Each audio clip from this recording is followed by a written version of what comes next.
Lawmakers are pushing to get more disaster assistance for others hit by the rain in October. Heavy rain and snow from both west and east coast hitting the northern states. Tonight we have the third part of our Native American Heritage Month celebration. With all these stories and more, right now.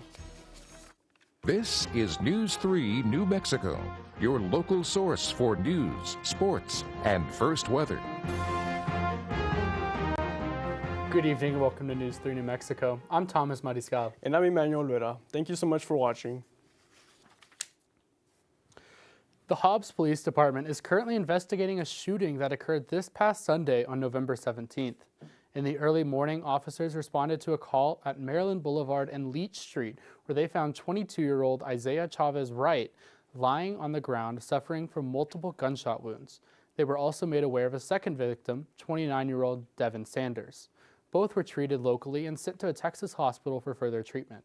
After an investigation, Hobbs Police Office arrested 33-year-old Devin Gidson of Hobbs, who was charged with multiple crimes. If you have any information on this incident, you are asked to contact your local police department. 2 teenagers charged in a double homicide in 2022 have been found guilty for the murders of 15-year-old Cameron Luna and 16-year-old George Armendariz. Both were charged with 2 counts of first-degree murder, armed robbery, and unlawful possession of a handgun. Neither of them have yet been sentenced, but the third teenager who was charged with the murder as well earlier this year is set to be sentenced today for this crime as well. The organizer of the crime, a 4th teenager who did not directly participate in the crime, reached a plea deal earlier this year and received 2 years of probation. According to a recent post by the Roswell Independent School District, the FBI was alerted to a threat against Roswell schools earlier this morning. As schools officials organized an effort to alert parents, they were notified that the state police department identified a suspect and made an arrest. More information may become available as the investigation continues. In response to retail theft, the Clovis Police Department has partnered with local retailers and regional and state legislators to bring the New Mexico Organized Retail Crime Association, or NMORCA, to Curry County. The task force is focused on preventing theft, reducing losses, and minimizing price increases caused by theft. The task force led a successful operation in July with a 2-day period of monitoring 2 businesses, leading to 6 criminal summons for shoplifting, 4 arrests, and 10 trespasses. The coach for Eastern New Mexico University's rodeo team is facing several charges, including embezzlement of over $2,500, as well as a count of cruelty to animals. The coach, Albert Flynn, who was hired in 2008, has been put on administrative leave due to the investigation. According to an affidavit, the animals under Flynn's care were not taken care of correctly, and 3 of the university's goats has died under his care. He is set to take his first court appearance earlier today. So I've been seeing a lot of pictures coming up from the north of the state. I'm really excited to get my skiing boots back on. Can you tell us anything about that? Yeah, so a majority of the states up north have been getting quite a bit of snow. We take a look here at the national weather map. It's mainly the east and the west coast that have been experiencing quite a bit of snow, but more on that later this evening. Moving on, for wind speeds here in the state of New Mexico, here in Portales, we're getting 5-mile-per-hour winds with 7-mile-per-hour gusts. In Albuquerque, it's 2-mile-per-hour winds with 4-mile-per-hour gusts. And if you go up north in Farmington, they're having 4-mile-per-hour winds with 6-mile-per-hour gusts. So it's looking like a really, really nice day here in the state of New Mexico. Not too much going on, but I'll have more later this evening.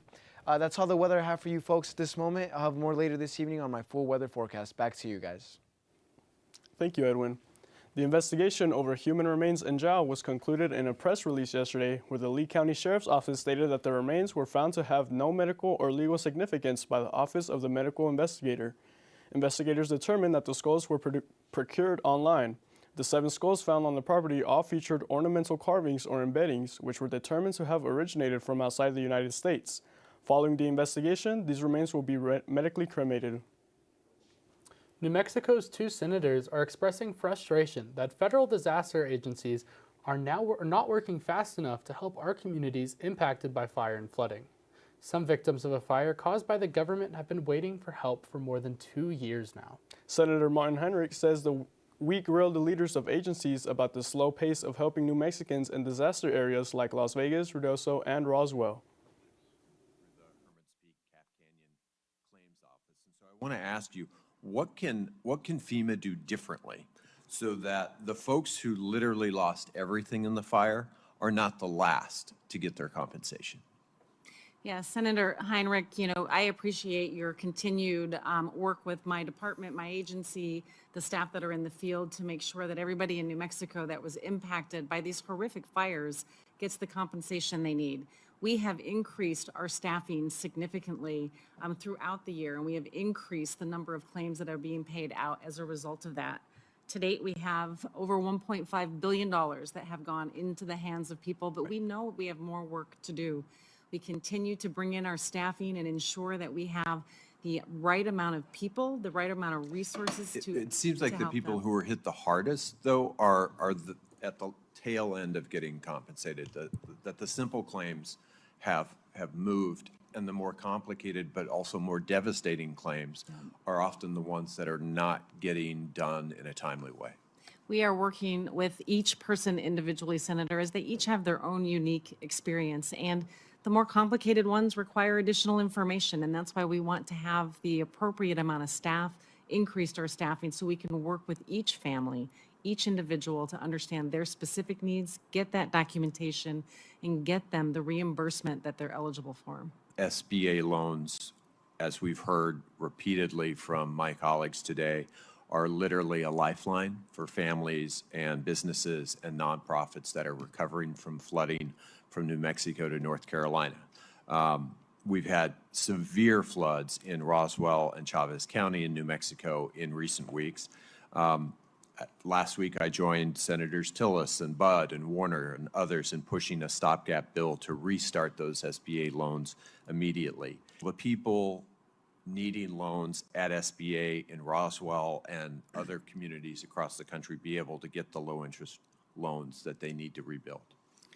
Yes, SBA is prepared to act swiftly to continue processing all the loans that are pending our review, as well as those that are already in queue, that nearly $1 billion. We will be able to immediately inform them within 24 to 48 hours, then get all the finalized closing documents to move quickly as possible.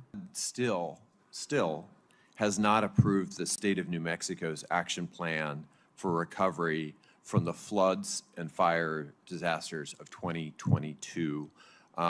That is an impediment to recovery efforts. Do I have your commitment to approve New Mexico's plan before the end of the year when we'll see an administration change? My team did brief me on some of the technical difficulties the grantee has been experiencing, and we're going to provide technical assistance so we can try to get that across the line before the end of the year. We need to get that. I mean, we will start from ground zero with a brand new administration with all the turnover. Like, we need to get that done by the end of the year. You have my commitment. Federal leaders say the Hermit's Peak / Calf Canyon fire near Las Vegas may end up costing close to $5 billion.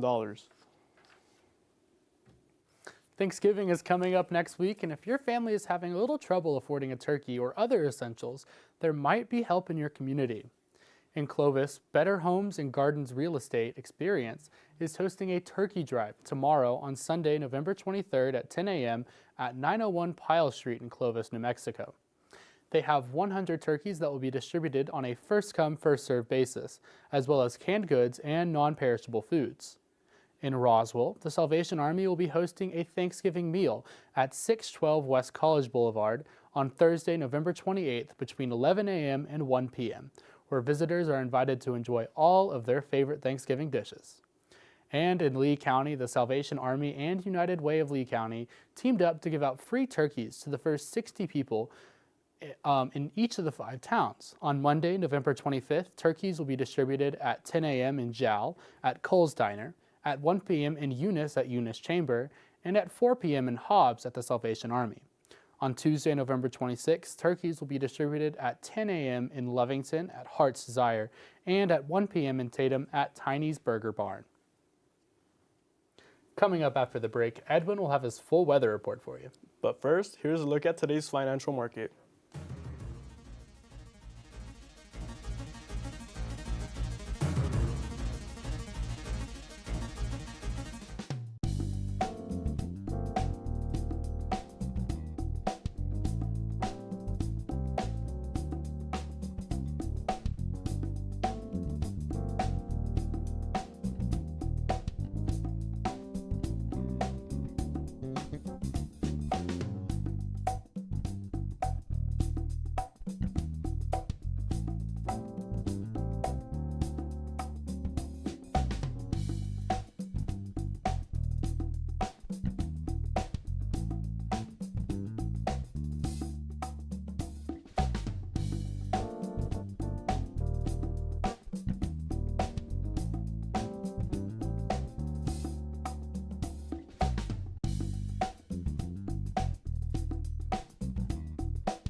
Welcome back to News 3 New Mexico. I am Edwin Mejia.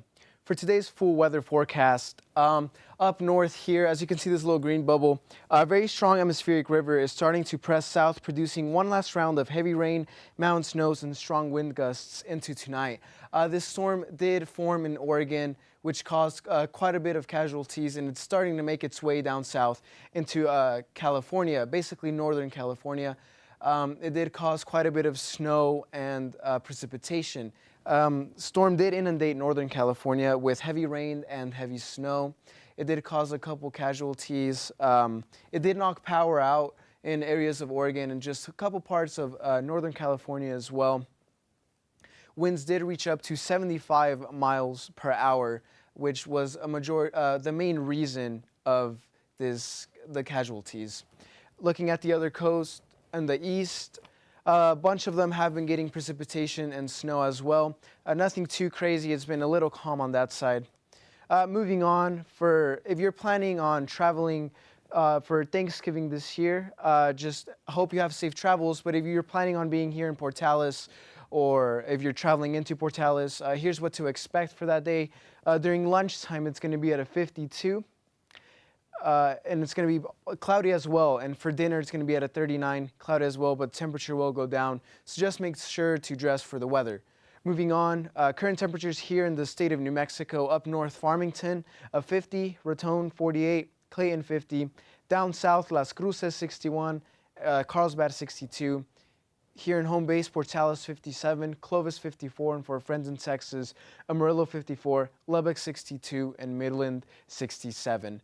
Moving on for tonight's lows, up north, Farmington 30, Raton 33, Clayton 47, down south, Las Cruces 40, Carlsbad 45, and for our friends in Texas, Amarillo 48, Lubbock 43, and Midland 49. Tomorrow's highs here in Portales 74, Texas, Amarillo 73, Lubbock 73, and Midland 75. For the 7-day forecast, Roswell, Saturday, Sunday, 70, 76. As the week progresses, the temperatures will be going down. Carlsbad, Saturday, 76. Sunday is going to be high 80. And the rest of the week, they're going to be seeing some pretty nice temperatures, nothing below the 60s until Friday.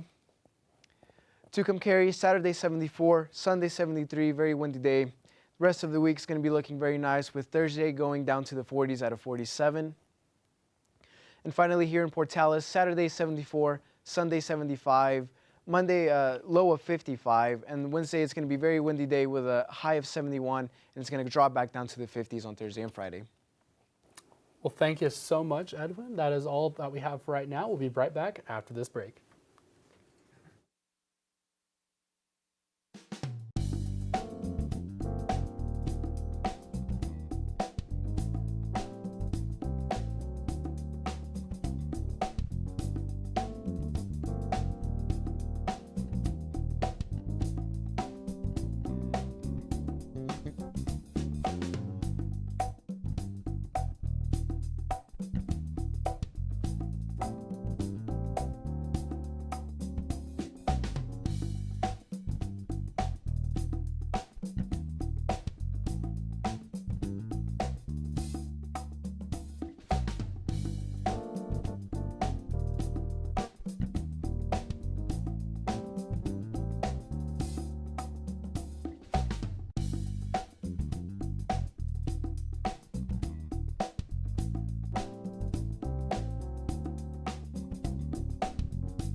You and your kids can enjoy milk and cookies with other kids, baby goats that is, if you join Portales' Williams Livestock Ranch for their Milk and Cookies with Baby Goats event.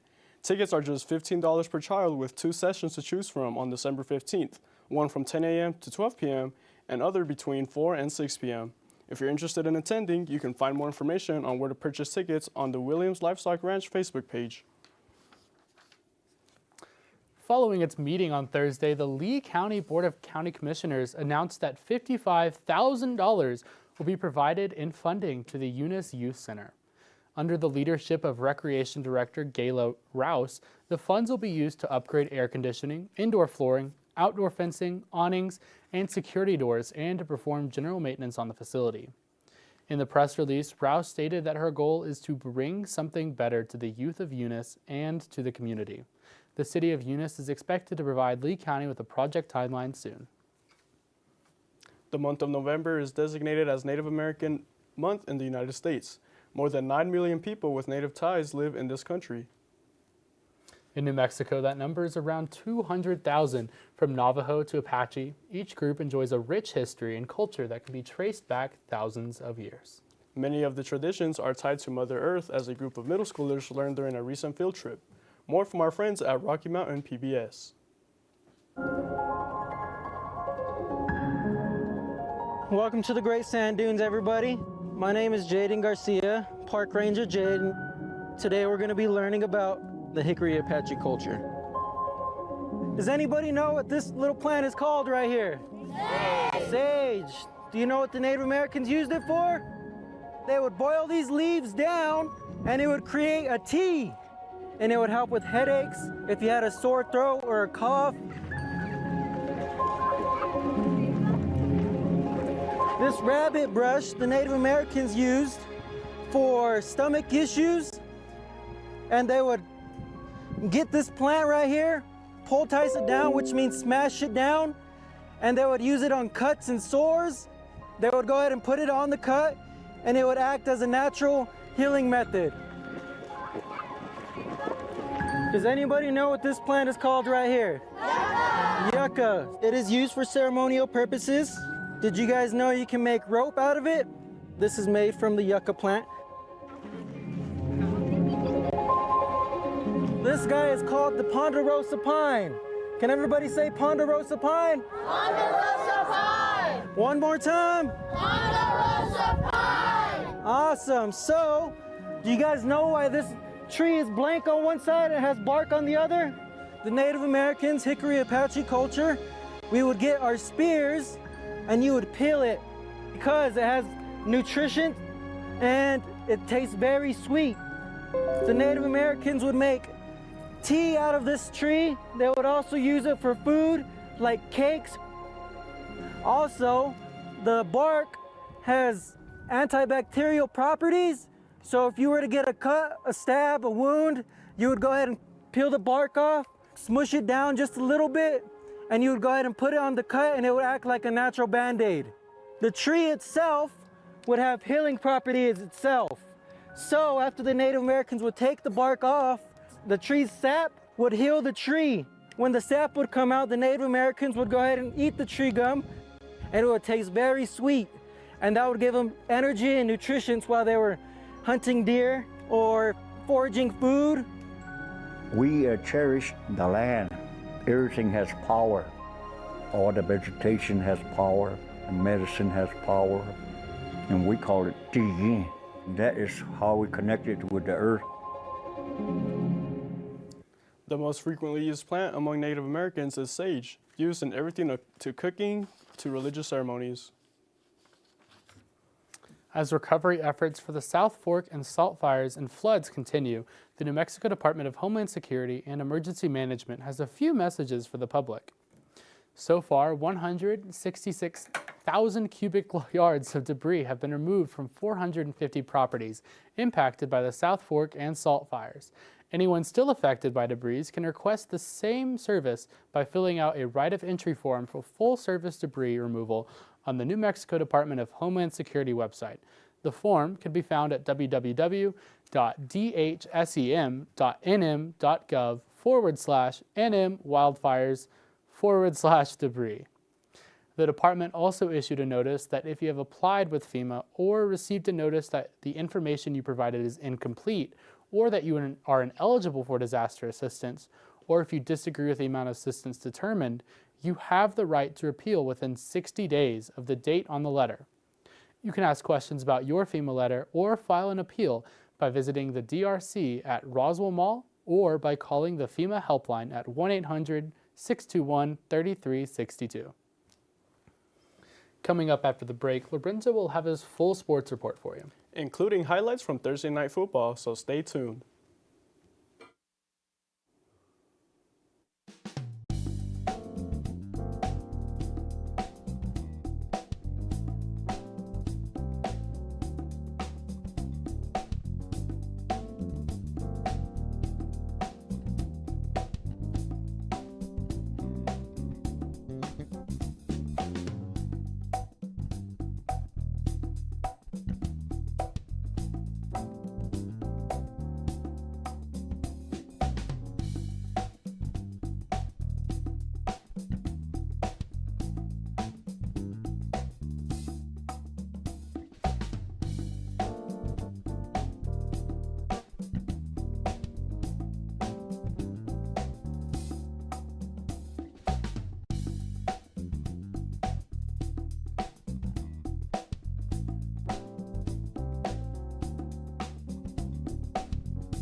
Welcome back to News 3 New Mexico. I'm Lorenzo Solis. Let's take a dive into the sports world.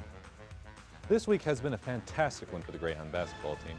On Wednesday, the Lady Hounds took on Adams State and started off their game with a lead in the first quarter with a 19-12, and while the Grizzlies managed to gain some leverage in the latter half of the game, it was not enough to take down the Hounds as they finished with a game of 65-62 for the women's 4-win so far this season.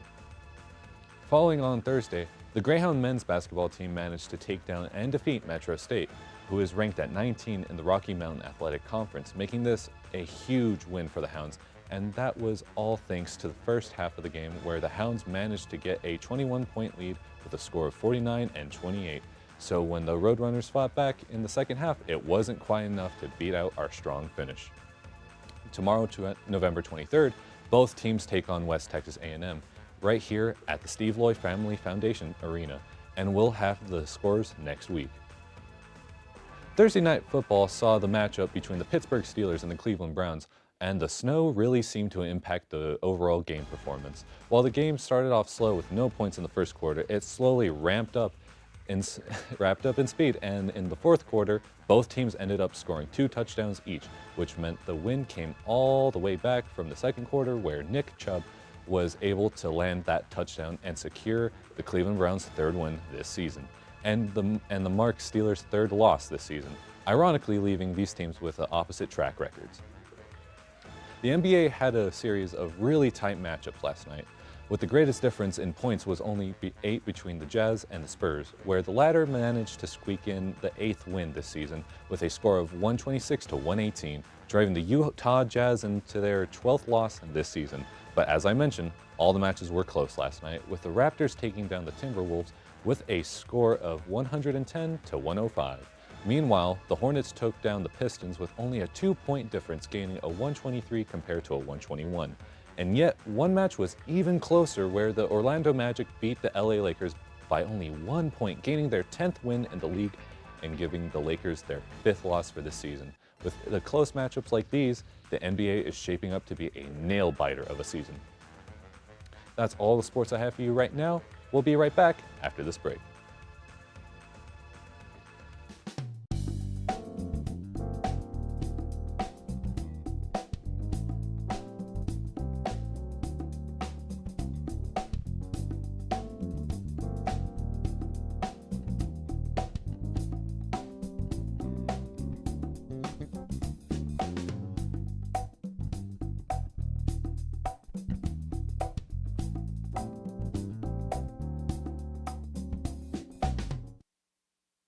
Let's get one last quick look at this weather. It's looking to be really nice over the weekend.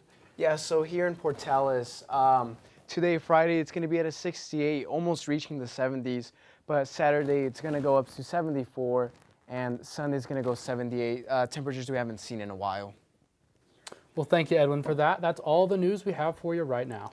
Thank you so much for watching, and have a good night.